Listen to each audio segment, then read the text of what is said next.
ఇక Jubilee hills ఉప ఎన్నికల్లో ఓటమి భయంతో కాంగ్రెస్ దౌర్జన్యాలకు దిగింది. ఆ పార్టీ రౌడీజం తారాస్థాయికి చేరింది. నిసిగ్గుగా దొంగ ఓట్లతో గట్టెక్కేందుకు కుట్రలు చేసింది. ముఖ్యంగా యూసుఫ్గూడలో పెద్ద ఎత్తున దొంగ ఓట్లు పడ్డాయి. ఫేక్ ఓట్లను వేస్తున్న యువకులను బీఆర్ఎస్ నేతలు రెడ్ హ్యాండెడ్ గా పట్టుకున్నారు. అయినా పోలీసులు మాత్రం స్పందించలేదు. ఈసీ అధికారులు చోద్యం చూస్తూ సైలెంట్ అయిపోయారు. ఇక గులాబీ నేతలు ఈ దొంగ ఓట్లను అడ్డుకునేందుకు ఎంత ప్రయత్నించినా లాభం లేకపోయింది. పైగా పోలీసులు ఈసీ అధికారులు వారికి వంత పాడారు. పైగా ప్రశ్నించిన బీఆర్ఎస్ నేతలపైకి ఖాకీలు దౌర్జన్యానికి దిగారు. జులూం ప్రదర్శిస్తూ వాగ్వాదానికి దిగారు.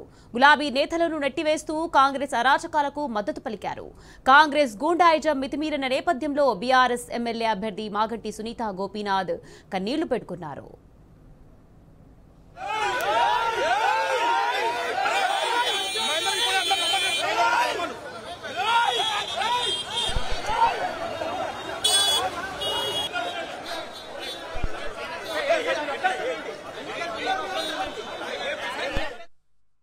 పోలీసుల దౌర్జన్యాలపై బీఆర్ఎస్ నిరసనకు దిగింది. యూసుఫ్గూడలో ఆందోళనకు దిగారు గులాబీ నేతలు. అధికార పార్టీ అరాచకాలను ఎమ్మెల్యే కౌశిక్ రెడ్డి తీవ్రంగా ఖండించారు. రేవంత్ హయాంలో పోలీసుల రాజ్యం నడుస్తోందని మండిపడ్డారు. పోలీసులు కాంగ్రెస్ కు ఇంత ఓపెన్ గా మద్దతు పలకడం దారుణమని ఫైర్ అయ్యారు కౌశిక్ రెడ్డి.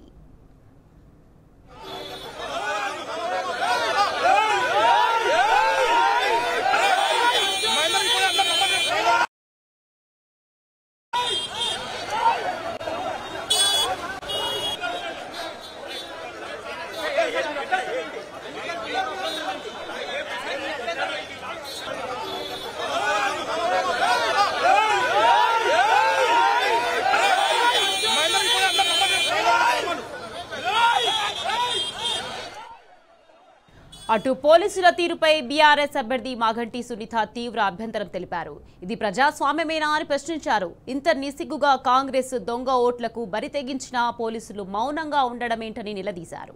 జూబ్లీ హిల్స్ ప్రజలను భయపెట్టి ఓట్లను దండుకోవడం ఎంతవరకు సబబని మాగంటి సునీత ప్రశ్నించారు.